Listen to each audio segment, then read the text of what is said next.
daftar hutang BUMN jatuh tempo di tahun 2020 ini merinding saya. Saya list yang besar-besar dulu ya. Telkom 53 triliun, Krakatau Steel 15 triliun, Kimia Farma 7 triliun, Wika, Adikarya, PP, Waskita kalau dijumlahkan 130 triliunan, Garuda Indonesia 45 triliunan. Sisanya saya males deh ngelanjutin. Lalu PLN misalnya punya hutang 600 triliun dan di sini kita punya perbedaan cara pandang dari sisi APBN. Entah bagaimana mungkin saya ini karena mungkin orang bodoh ya. Saya mengatakan bahwa hutang BUMN adalah hutang negara. Aset BUMN adalah aset negara. Sementara dalam postur APBN, hutang BUMN dimasukkan sebagai hutang korporasi atau hutang perusahaan. Sehingga secara rasio hutang kita aman jika disandingkan dengan PDB. Bagi saya ini akal-akalan karena bolehlah menganggap hutang BUMN adalah hutang perusahaan. Tapi kalau default atau kalau gagal bayar, apakah negara bayarin? Tidak. Oke, saya ulangi lagi ya pertanyaannya. Kalau PLN gagal bayar, apakah negara bayarin atau tidak? Sekali lagi, sang ibu mungkin mengatakan tidak akan menanggung default hutang BUMN. Oke, lalu lendernya PLN nagih PLN dan PLN tidak bisa bayar. Negara tidak bayarin, APBN tidak bayarin. Maka PLN akan disita oleh lendernya, oleh peminjamnya. Katakan oleh lembaga keuangan global. Lalu asetnya PLN diambil. Benarkah negara akan tetap tidak mau bayar? Sekarang PLN diambil oleh asing yang telah meminjamkan uangnya ke PLN. Karena negara tidak mau bayar. Rasanya tidak mungkin. Karena induknya BUMN adalah negara. Maka pasti dibayar dan pasti menggunakan APBN. Dan itu pasti. Harusnya hutang BUMN dimasukkan ke dalam APBN. Jujur, bagi saya pribadi, kalau benar pengelolaan keuangan negara mau jujur, BUMN adalah milik negara, masukkan hutang BUMN kepada APBN. Juga berikut asetnya dicatat di APBN. Inilah yang membuat saya jauh-jauh hari menyatakan ketidaksetujuan saya terhadap negara berbisnis. BUMN sebaiknya bukan kementerian. Yang kedua yang bikin saya mangkel lagi adalah urusan Konawe dan Morowali, yaitu tambang nikel di Sulawesi Tenggara. Memang di WA akhir-akhir ini ada tulisan beredar seakan-akan dari mantan menteri yang terdahulu, menteri senior yang memuji pertumbuhan ekonomi wilayah tambang nikel. Ada 50.000 tenaga kerja Indonesia di sana, di mana tenaga kerja asingnya yang dari Tiongkok itu hanya bekerja sektor konstruksi. Setelah selesai konstruksi mereka pulang. Investasi tumbuh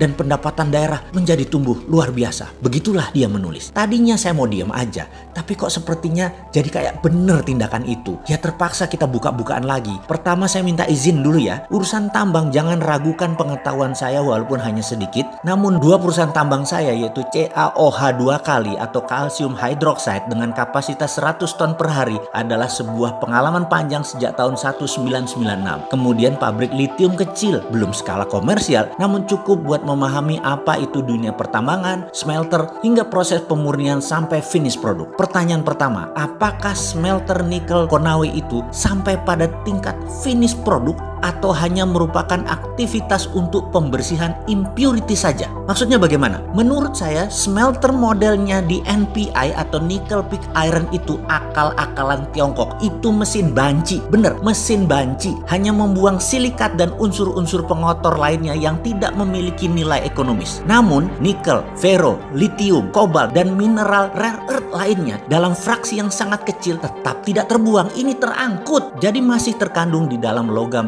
nikel ini. Saya katakan raw atau mentah karena by all standar kadar nikel di dalam NPI ini sangat rendah jika kita menggunakan benchmark produk ferronikel sebagai standarnya. Sementara yang dibayar dari produk NPI nickel pig iron ini hanya percentage kandungan unsur nikelnya saja yang notabene kecil kandungannya. Sementara besi atau ferro yang menyertainya tidak dihargai walaupun persentase kandungan yang sangat besar. Tentu saja mineral-mineral ikutan lainnya pasti tidak akan dihitung, termasuk juga mineral rare earth dijual dengan gratis. Dan inilah asli yang terjadi saat ini. Indonesia kehilangan sovereign asetnya kalau itu dilakukan. Oke, begini melihatnya lagi. Dan ini boleh tanya kepada seluruh ahli pertambangan mineral. Dalam setiap pemeriksaan dan analisis terkait isi atau konten mineral pada setiap laboratorium uji, katakanlah itu Sukovindo atau lembaga asing yang punya standar perhitungan atas isi kandungan material tadi, selalu dihitung berdasarkan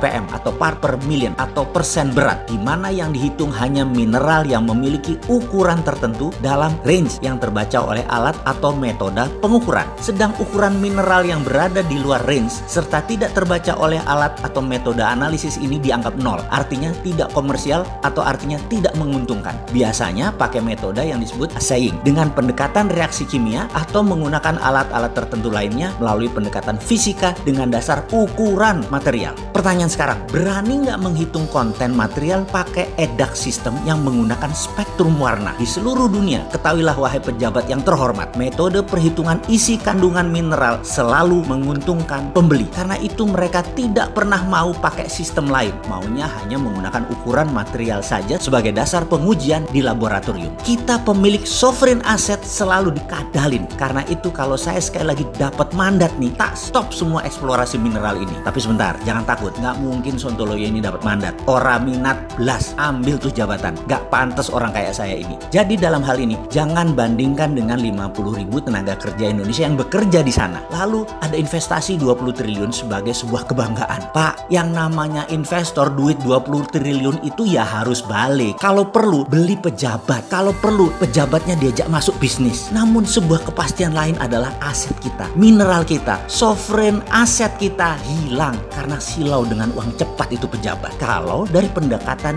income statement sekarang, kehadiran investasi asing merupakan subjek pajak dan royalti terkesan sangat menjanjikan. Namun coba lihat dari kacamata lain, untuk setiap material seperti biji nikel laterite ini, jangan hanya dilihat dari komoditi dagang atau trade commodities. Coba lihat dari kacamata mineral strategis. Mineral strategis pendekatannya bukan komoditi dagang yang dicatat sebagai revenue dalam income statement negara, tapi dicatat sebagai sovereign asset yang ada di balance sheet negara. Kalau dicatat sebagai sovereign asset, manfaat nikel di Morowali dan Konawe bukan untuk 50.000 orang, tetapi buat 5 juta manusia Indonesia. Lupa, tapi pejabatnya yang jadi pengusaha nggak dapat apa-apa. Maaf, lanjut deh lo, monggo. Kata dia, ya mending buat 50.000 orang lalu dibungkus propaganda agar terlihat pahlawan. Walau aset hilang, kan rakyat nggak tahu apa-apa tentang sovereign aset ini. Rakyat toh masih bodoh. Bahkan dikasih duit 400.000 per hari untuk ngebuzzer yang kesannya beda dengan apa yang dijalankan pemerintah. Pokoknya serang, banyak yang mau.